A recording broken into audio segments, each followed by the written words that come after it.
teri kisinze kutyobola ddembe ly'abuntu nga nguzi eri mu bantu naddala abakulembeze. Tekuli musirikale mukyala wabula bwe bakwata abasirikale abasajja omukyala wazza omusango bagenda ne bamukwata, bamala omukwata ne bamuleeta mu kaduukulu, kati we basangamu omusibe omusajja balina musiba mpingu. So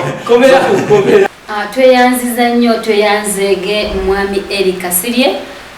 Wano wenyini towerabira kusubscribinga ensonga oziwulidde. Bannamwandu bali eyo bakaaba,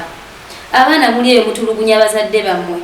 ali eyo alaba eno program. Tukwegayiridde ensonga nga bwe ziti tuteereko message, tusobola okuleeta omukulu ono mu kitundu ky'olimu, naawe oba omwetaaze tuteereko message, osobola tuteerako ennamba yo ne tukufuna ne tukukubirako n'otubulira ensonga zo ne tusobola okutuusako omwami ng'ono. Basobola okuleetera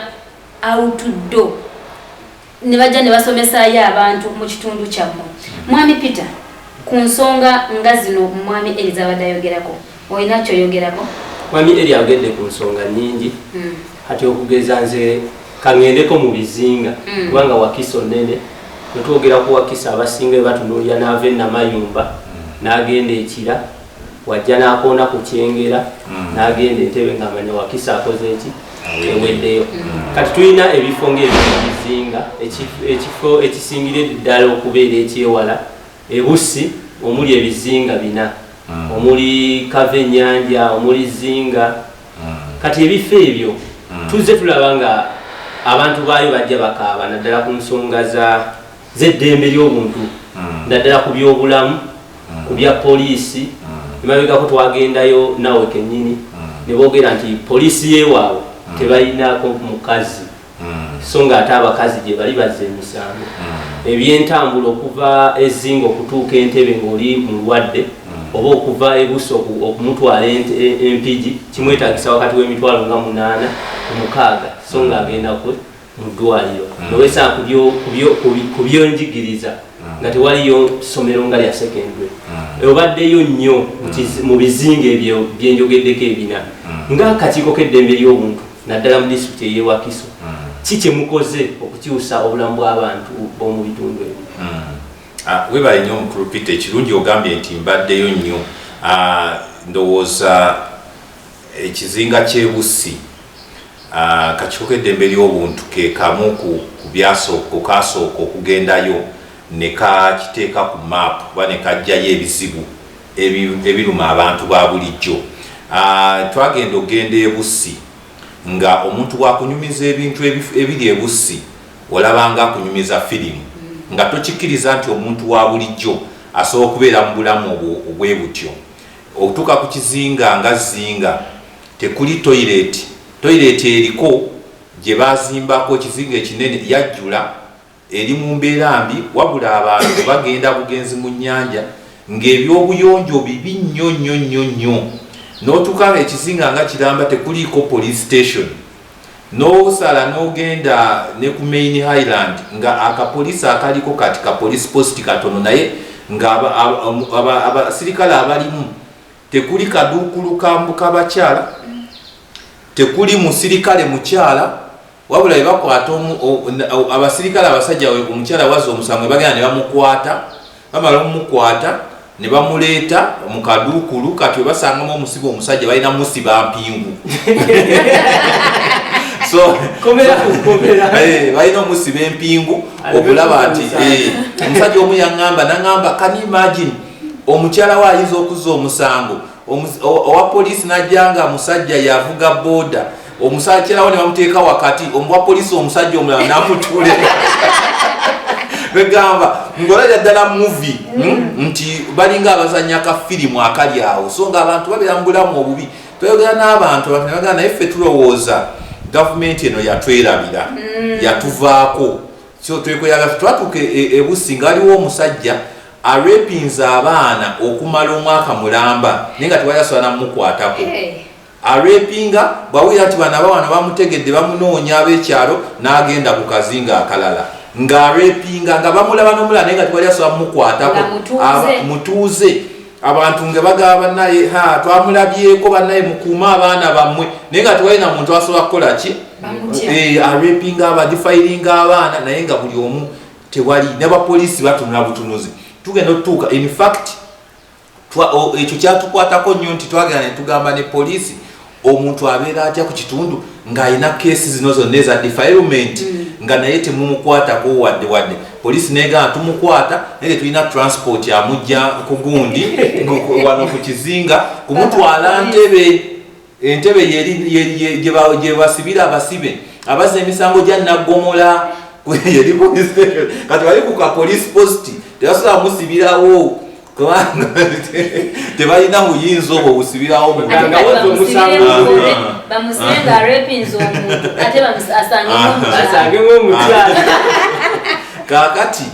twalina okulaba ng'essaawa eyo twekwata ng'abakakiiko tufune transport ne tupangisa eryato ne tulimenga sure nti poliisi enoonya omusajja n'emukwata ebbanga lye twaliyo ne balyoka bamutwala entebe ku transport waffe naye ekintu eyo abantu b'ebussi batukwatako nnyo nti bwe twakomawo ebintu bingi bisinza kubanga tulina na report number omuntu yenna bw'agenda ku internet n'ateekamu gundi report oba Bussi Highland kubanga report eyo twagiyita I think twagiyita the invisible plight of people at Bussi Highland. Omuntu yenna awandiikamu the invisible plight of people at Bussi Highland ogiraba. So eyo report eraga ebintu bingi nnyo ebikwata ku Bussi Highland. Ogera n'olaba abantu baliyo tebalina ARVs abalwadde ba siriimu baleetayo ku ARVs ne babusharinga ne butamala ate abasawo ate obuliwo ne babutunda ssente kati ate abasawo nga bakola ku nnaku zino eza bulijjo weekend abasawo tebakola abakyala nga bafa bazaala tebasobola tebalina ssente zibatambuza kubajja waka kubatwala mu malwaliro tebasobola nakusala kuva ku mwalo mulala kudda ku kizinga kirala kudda ku ntebe kwegamba ng'ebintu bibi nnyo ng'abantu babeera mu bulamu ng'abasajja bakubwira ng'abazadde abakyala baabwe bafiiriddeawo nga babalaba baweddemu omusaayi nga badde bazaala ng'embeera mbi nnyo abasawo tebakola ku wiikendi ekintu by'ebussi kyali kibi nnyo ng'omuntu yenayina bwakikunyumiza owulira ennaku noyagala n'okkaaba so kati ffe kyetwakola bakakikwedde y'obuntu wetwagenda twamalayo no wiiki namba netugenda Bussi netugenda Zinga netugenda Kavennyanja nga tutunuulira tusomesa abantu wabula nga tufuna n'egyo emisango egyo ebintu ddala ebyo ebiri critical so netufulumya wetwakomawo netufulumya report eyo gye mbagambye the invisible plight of people at Bussi Highland. Eyo report yajjayo ekifaananyi ekya Bussi nti wetwagifulumya twawandiikira buli muntu akwatibwako mu gavumenti ya Uganda okutuusa services ku bantu kubanga abantu b'Ebussi balabikanga bba batali mu Uganda twawandiikira judiciary ne tugigamba Bussi terina mulamuzi terina kooti terina poliisi ne tuwandiikira IGP ne tuwandiikira gundi registrar wa judiciary ne tuwandiikira minister wa justice ne tuwandiikira minister wa health era ne tugenda ne batuwa ne platform ku UN working group ne tugenda ku UN ne tugipresentinga ku international community era ekyo kyatuyamba nnyo nti nno ekisooka minister wa health ye yatuwandiikira na replyinga era natwebaza nnyo n'atubuulira ebbonga kye bagenda okukolera kati tugenda Ebussi baddamu ne barecruitinga abasawo gye bali bafuba okulaba nti nno abasawo bakola of course wakyaliwo challenges baleetayoko ne ku ambulance butukutuku waliwo kati n'eryato litwalako ku bantu ebitongole bannakyewa ku UN working group basalawo nti donations zebawa ebitongole ebikola mu Wakiso bajja kusoosowaza nnyo ebitongole ebikola mu Bussi Highland okubawa support bakole mu Bussi Highland ebyo twogera kati ebitongole ebisinga kati bikola Ebussi ne betukola nabyo era byateekamu proposals ne bifuna ku projects z'Ebussi ebitongole nga Fiani Paradigm for Social Justice n'ebirala byateekamu kati biri Bussi twagenda okulaba poliisi nayo neetandika okulaba nti egenda yeeraba engeri gyeyinza okuteekayo police station nga bakwasaganye nga jails police prisons judiciary ne basaba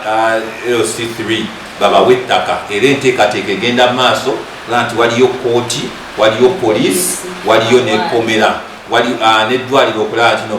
baliddaabiriza okuteekayo equipments ezeetaagisa. So kati Bussi bw'ogendayo kati n'aba investor batandise okugendayo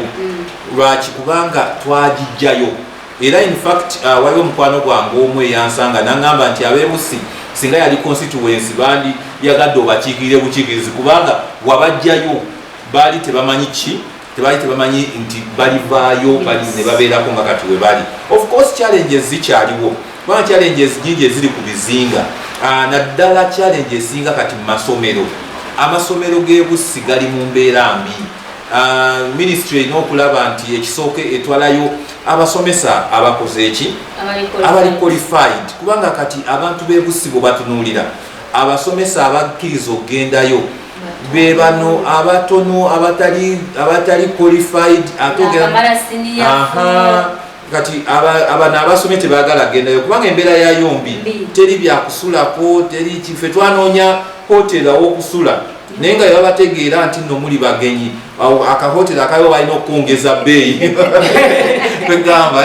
okitegeera kakati embeera yayo tenawako abaana drop out rate y'e Bussi eri very high naddala abaana abawala bafuna embuto e Bussi kubanga lwaki abaana abawala ennaku ezitwali tulwaninga campaign eya pad agal power pad omwana omuwala bamufunyisa olubuto ng'ayagala pad just kufuna pad nene bamufunyisa olubuto. So ebintu ebyo tugenza okulaba nga biremeseza abaana b'e Bussi okusoma. Omwana omuwala ali very vulnerable ate kisooka secondary school eriemu eri ku main highland naye yo Bussi erina highlands 5 waliyo kituufu waliyo Kavennyanja waliyo Zinga waliwo simanyi waliwo highlands nyingi eziri awo waliwo Bussi main island waliwo n'endala naye secondary eri eno ku main island ziri zonna island tezirina secondary neegi kati just imagine omwana asomye primary mama najja wataata najjawa sente ezimusazanga okuva mu highland ziri buli lunaku ku lyato ajje ng'asome twaliko ezinga nga omwana wa secondary okuva ezinga okutuuka e Bussi okugenda n'okudda nga kiba kimwetagisa emitwalo 6 buli lunaku kati teebereza okugenda kyetaaga emitwalo 3 baba bakusaliddeko 2.5 n'okudda olaba naffe ffennyini twagendayo naye ng'okutambula nga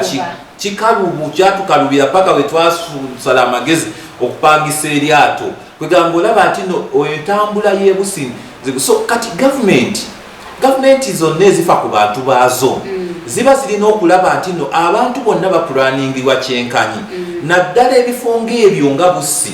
birina okuba nga biteekebwa ku bifo bye tuyita hard to reach nga biweebwa special status nti district we beplaninga okuzimba amasomero tuba tulina okulaba nga buli kizinga at least kibeerako secondary school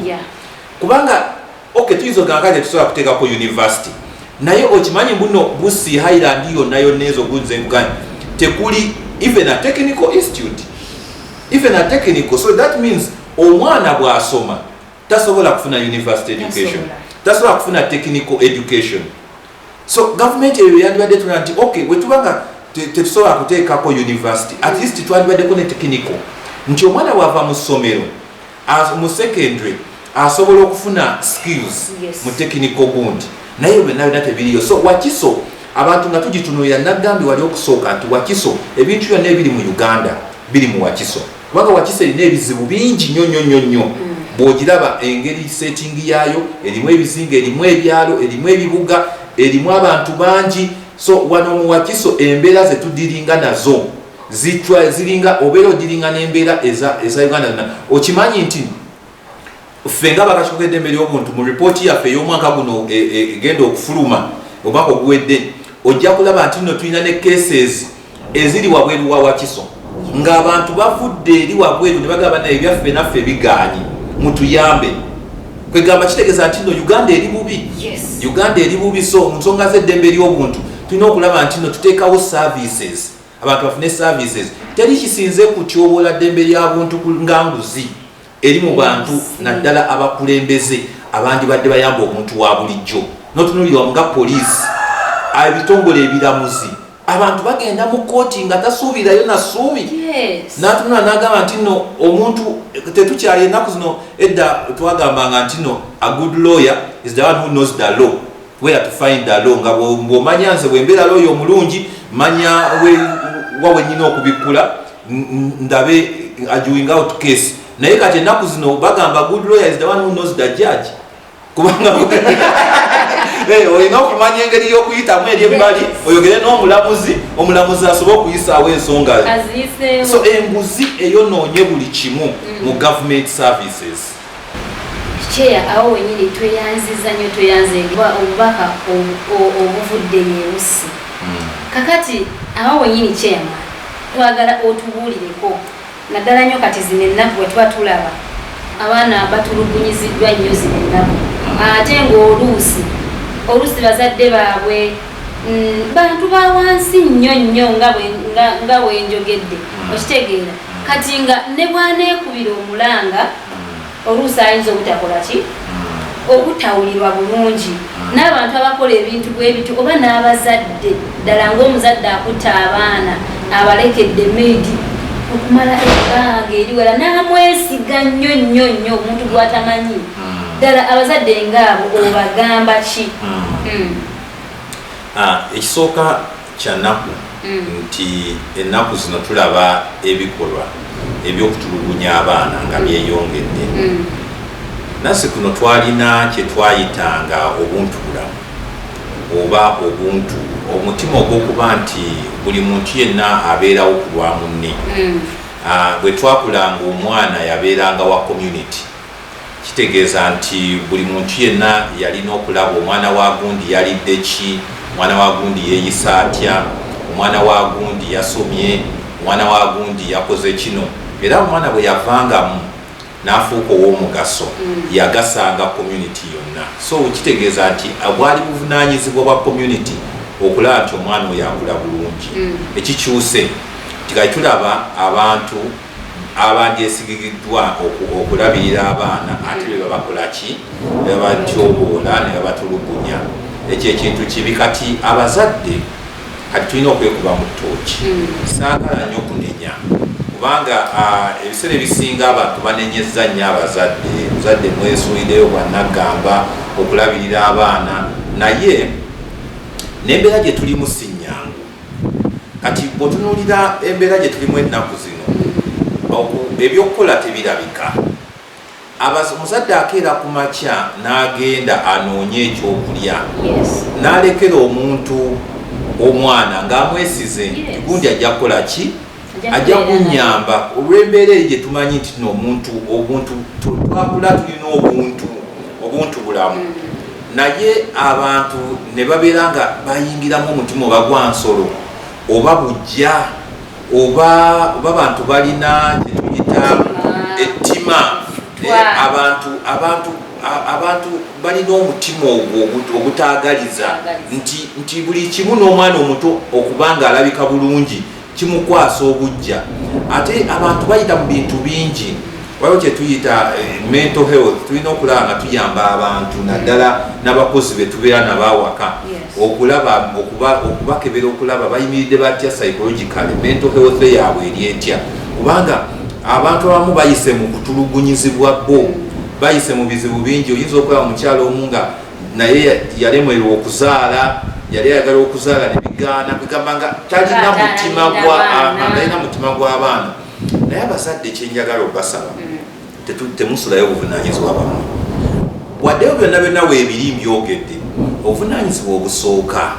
obw'okulabirira omwana buli ku muzadde yamuzaala eyo ddembe wetwogera ku ddembe ly'obuntu nti ne bw'obanga obwesiza omwana n'omuteeka mu buvunaanyizibwa bw'omuntu oba omukwasizza obuvunaanyizibwa bwo akuyambeko kitegeeza nti gwe ate teweesuulirayo gwannagamba olina okulaba nga constantly omonitoringa naye okimanyi nga tuli mu biseera bya luwummula okimanyi kino waliwo abazadde abaweereza abaana baabwe okuwummula mu byalo naye nga tasobola amala ne wiiki 2-3 nga takubyeyo na simu kumanya mwana ngeri gyali tayagala kumanya agamba tutandisa abazadde tutandisa okulaba abaana ng'omugugu nti anvuddeko ko kati kagende nange nsobole okwetaaya notomanya nti n'omwana ono alina embeera gy'ayitamu gyotoyinza kumanya. So njagala kugamba abazadde nti no tetwejjaako obuvunaanyizibwa waffe. Obuvunaanyizibwa obusooka obw'okulabirira omwana buli ku gwe omuzadde. Towejjaako obuvunaanyizibwa bwo omwana wo wadde omutadde wa fuba nnyo okulaba ng'oyogera n'omwana kubanga njagala nkubuulire engeri nnyingi gy'oyinza okulaba omwana atulugunyizibwa. Abaana bano babiyakitinga mangu ku mbeera yonna. Either omwana wo abeera abadde ayogera bw'otaliko okuba esimu oyogere naye ayinza okutya okwogera naawe. Ayinza okutya okwogera in presence wa anti we oba maidi we. Ayinza okutya bw'obanga okomawo awaka oyinza okuba nga bw'okomawo oba buli bw'ova omwana akaaba n'ogamba ye omwana ono lwaki akaaba nnyo bw'ati. Oyinza obutakolako bisago biwundu nga byalina nga naye nga olw'okuba embeera gye bamuyisaamu oluusi okomawo beebase naye otwala ekiseera okulaba baana beebase batya bali batya. Kwegamba abazadde njagala okubasaba abazadde tuweeyo nnyo obudde okulaba embeera abaana baffe gye balimu. Wadde ebyensi bingi ebitusika tulina okunoonya ssente tulina okukola ki naye mumanye abaana betunoonyeza ssente kubanga bw'ogamba nti nno onoonya ssente ng'ate bw'onoonyeza ssente ate bo bafa. So kitegeeza nti nno tulina bino ebyakunoonya ssente bibeera meaningless. So obuvunaanyizibwa obeera obusudde. So abazadde tuweeyo obuvunaanyizibwa waffe abaana tubeere nga tubamanya ebibakwatako constantly nga tubanoonyako ne tumanya ddala awadde amwana ali mu buwummula wadde omwana twamulekedde maidi tumanyire ddala ati no obuvunaanyizibwa waffe tubutuukiriza kubanga kyo kyokka ekigenda okuyamba okujjawo okutulugunya kuno okw'abaana naye n'okugamba n'okuwooninga abatulugunya abaana nti okutulugunya omusango gwa nagomola okutulugunya omuntu ogw'omusango gye gimu ku misango egisinga okuba n'ebibonerezo ebikakali mu constitution yaffe. In fact tulina bwe tutunuulira ku human rights tulina rights oba ebintu ebita negotiatingibwako. Biliyo nana tuyinza oga freedom of association speech police okutangirako negamba twatebereza ogenda kuzza omusango ne tutayagala okole ki ozza omusango ne tukukugula naye tocha ne bwe tuba tuli mu kooti nga mwankutte nga munfunaana bubbi neŋŋamba wasaba omulamuzi nga tetunakulaba bubbi buno naye mukomera bantokyalinga amateeka gagamba biri ebyobubbi osooka bizza mbali nosooka owuliriza buno gwa tocha. Tewali eyo tewali negotiate, it's not negotiable. Tugayita non-derogable musango gwa nagomola. Ekyo era omuntu yenna ayagala okutokyalinga okimanya nti ekibonerezo kikakali kubanga ogwo tegubaako kasita obujulizi buvaayo nti watokyalinze. Ekibonerezo either kufa kusibwa mayisa oba okuliyira ddala ekintu ekigenda mu gundi mwekyo kyennyini obuvune omuntu ono bwakoze eki bwatuuseeko. Ekyobola nti tulina kye tuyita Human Rights Enforcement Act. Bwe tubanga otokyalinze kobe wa poliisi kobeere waki n'otokyalinga asalinga personally bino ebya gavumenti mu gavumenti nabikoze simanyi ndi ku poliisi nakoze mu manya ga gavumenti yewoza no tocha asalinga ng'omuntu. So okutokyalinga si kintu kyangu nnyo si ebintu ebya bulijjo. So kibula nti ne kooti amateeka gagiragira nti kasita omusibe yenna agamba bantokyalinze guli osooka n'okuvaako omusango n'owulira no tocha. So violation. So gyengamba nti abantu babeerewo nti balekerawo okutokyalinga bannaabwe ne bwoba kati okimanyi muno bwogera ne mu Anti-Torture Act ne bwembanga nze Peter nassa omuntu n'oyagala nkuwa obujulizi kati wa poliisi najja wano n'aŋŋamba lwaki wamusse n'aŋŋamba oganya okumbuulira n'atandika okuntokyalinga obwo bujulizi ne bwenzikiriza nti namusse nsobola ogenda mu kooti ne bagamba yali antokyalinga ne mala gakkiriza obujulizi bwa bufu nali neewonya kubanga omusajja yali alisa akambe era kasitange bajogera ibyo nekakasa kwegamba mu bufunzo obujulizi tebubaamu mpaka omuntu alina okwogera n'emirembe gye nga tali durest tali tatisibwa takakiddwa alina okwogera osobola okuteekawo embeera emutrikinga n'omutrikinga osobola n'omusuubiza omusonyiwa ogamba ffe tubulire bino tubabanyamambuzi agenda kuwa wano beyiro ogende bikino omutrikinga naye nga tomutokyalize kasita otuusa obuvune ku muntu eyebeera tokyo obwo bujulizi obwa bufu so ebyo abantu balina okumanya tubula nti nabagale no programu nungi nti ereeta ku bantu nga ffe abamanyi ebintu ebisobola okubabulira ntibagirayo kano netubagirayo kano kubanga kiyamba omuntu wa bulijjo okutegeera nti embeera ebintu bino byempitamu obulamu bwa bulijjo nsobola kubiyitamu ntya era kino kingasa kitya so tubadde ku ky'abaana kyannaku kulaba ti abaana batukyalingibwa ennaku zino naye abazadde tube cross ku baana baffe tubawulirize tubakuume tulabe nti nno nga tunoonya buli kimu ekyokukola at least abaana baffe tubawuliza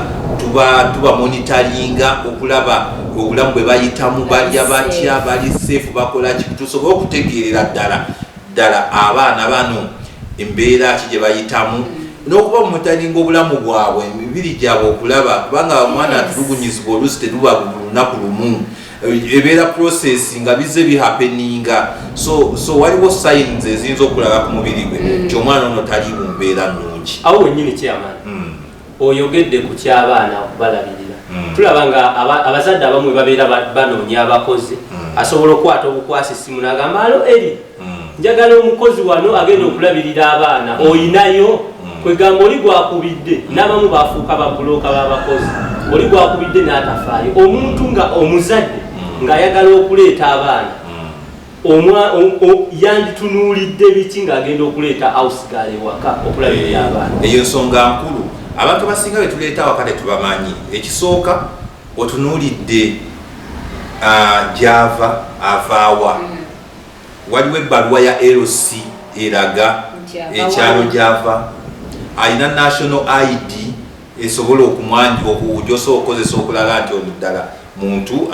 mutuuze wa Uganda waliwo national ID esobola okumuidentifyinga n'ekirala obulamu bwe nayogedde ku kya mental health okumukebera mental health naye n'obulamu tulina ennaku zino endwadde nnyingi HIV omulwadde ayinza okutuuka omukozi ayinza okutuuka awaka naye engeri nnyingi ey'okusigamu abaana obulwadde obwo so n'ekirala ebyo byonna nga tubitunuulidde n'engeri gye tufunamu abakozi kyandibadde kirungi nti bwe tuba nga tukozeseza abantu ba brokers tukozesa abantu abali profession waliwo ebitongole ennaku zino bye tumanyi nti biri profession naye si abantu ba ku street nti gundi baŋambye ono olina oyo omukozi omuntu gw'otomanyi tolina nagenda mu holding accountable singa omukozi abaako kyakola tomutegeera wamusanga ku street ogenda okulaba nti no ebintu edda abakozi bavanga oluusi mu byalo oba byetumanyi oba waliyo abantu baffe ng'omuntu asobola okuconnectinga omukozi oyo paka wakolaki wabeera naye n'ekirala naffe abantu abakozesa abantu bano tufeeyo embeera gye tubayisaamu kubanga nakyo kikulu oluusi obusungu buno engeri gy'omuyisizaamu agenda n'akitwala n'akiteeka ku baana kubanga gwe talina kyasobola kukola naye nagana nga okumulumya kankole ki so tufeeyo embeera gye tuyisaamu abantu bano betukozesa nayo nkulu nnyo eyambako okumanya ddala engeri embeera bano abantu gye bayisaamu n'abaana baffe so kubanga olina okukimanya okimanyi ennaku ezo nali nsomesa abantu ku mateeka g'abakozi naye okimanyi abantu abasinga bali tebakimanyi n'omukozi wawaka naye abeera mukozi nti era amateeka g'abakozi gamukolako kyenkana naye bw'olinga akozeseza omukozi mwaka ku mwaka tamuwangayo na lunaku kuwummulamu tamuwangayo na lunaku kuddako waabwe kyokka ye alina abaana tamukkiriza agenda kulaba ku baana be kwegaba ye ayagala abeere kubabe paka naye takimanyi naye alina abaki ekirala kyema oluusi tukozesa nnyo abakyala munange nabo bantu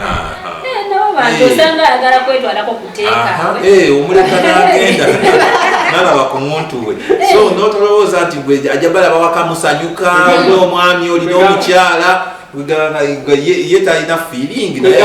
kwegamba oyinza okumulemesa ogenda okumutwalako teeka nadda asobola okudda nakubaana bo okusobola okwera. So tulabe nnyo embeera gyetukozesa abakozi bano betulina waka tubayisa mu mbeera esaanidde. So ebintu ebyo byonna twekube mu tooki naye nga wetulaba nti abaana baffe tubakuuma. Nziramu okujjukiza nti tuli ne mwami Eri Kasirye nga yakulira ebya eddembe ly'obuntu mu Wakiso, naye ne baba nga si mu Wakiso gwe tuteereko message tusobola omukufunira ayongere okutulungamya. Abantu bakimanye nti sikoma Wakiso, nze board member wa National Coalition of Human Rights Defenders, ekitongole ekitwala aba Human Rights Defenders mu Uganda yonna. So ndi wa ddembe ly'obuntu mu Uganda yonna, era wemba siri Wakiso nina ne offices oluusi zembeeramu awo ku Human Rights House Ensambya, nkola n'ekitongole ekirala nze regional director wa Roots Africa, ekitongole kiri best mu America naye nga kirwanirira eddembe ly'ebyokulya byemmere saabali eyo ng'oyagala kumanya right to food byonna ebintu. So nkola ebintu bingi, so akonga tuli ku bya Wakiso. So ebanga oli ku eddembe ly'abuntu osobola okuneebuuzaako nguwadde oli mu side yonna gy'obeera. Tulina omuntu omutuufu mu buli nsonga ekwatagana n'eddembe. Mwami Peter, akataleke ko kaina akataleke kenyinza okuba nako kakwebaza omukulu Eri Kasirye okukkiriza n'atuwa obudde obuwanvu nga talina offices ez'enjawulo z'alina okukwasaganya naye gwe ali ku Spotlight News Media. Ennamba z'essimu kwezirya ku channel waggulu, osobola okusindika message eya WhatsApp, osobola okukuba n'obeerako abamu bw'oyagala tuzze wabeera ng'ekibuuzo kigenda direct ewa mwami Eri Kasirye, tusobola okumuzza nga tubeesinga ku bibuuzo ebyo byennyini bye munaaba muleese ebikwatagana ku ddembe ly'obuntu. Kati owulidde atuula na ku board eya national, osobola okubaako ebibuuzo by'osobola okubuuza ne tumusinkana ne twogerako naye ebiba bimuyinzeeko asobola okutuconnectinga direct ku bantu ababivunaanyizibwako. Naye nga kyensuubira ku bunene bw'alina tujja kukolayo programu ya national tutuuleko wano oba tutuuleko ne director wa National Coalition executive director naye board member tukole ba Human Rights Defenders bangi baliyo tebamanyi nti no waliwo ebitongole ebiri awo nga biriwo kubataasa bantu bafuna obuzibu, bantu babakuba ebitongole ebiri obwa wansi tebamanyi nti waliwo ebitongole ebyamaanyi ebiri nebisobola bayamba nga balwanira eddembe ly'obuntu. Kati eyo gyentuula eyo ate kati tolaba nti nonze wano ndi Human Rights Defender Wakiso ate kati kusinga afuna obuzibu kati ate biri ebyo ebitongole ebinkuuma kati eyo gyentuula singa naawe munamawulire oli Human Rights Defender singa ofuna obuzibu ng'okola emirimu gyo ate kakinga katako kukuuma. So kati eyo tubeera ku level eyo waggulu. Kale weekumire ku Spotlight ne Transmedia ebirungi ng'ebyo tukyabirina, olaba tugenda kuba nga tukuleetera weyongere kutubuulira kikyo waleetaaze okumanya eddembe ly'obuntu, ebyokwerinda, ebyobukulembeze byonna tujja kuba tukuleetera abantu ab'enjawulo ku Spotlight News Media wamu ne Transmedia. Gwe byoyagala ebibuuzo byonna sindika ojja kufuna okuddibwamu. Kiza Peter, Spotlight. Tetusobola kweyongerayo, mutukkirize tukome wano. Tubaagala nnyo, teweerabira nti olina subscribinga gwe omupya. Teekako comment yo, teekako ekibuuzo kyo, teekako ensonga yo yonna, tujja kuba tugikutuusaako, tujja kuba tugiddamu bulungi nga bw'okitaddeko tukutuuseeko reply. Sebo olina akatalekeka. Njagala kwebaza Spotlight Media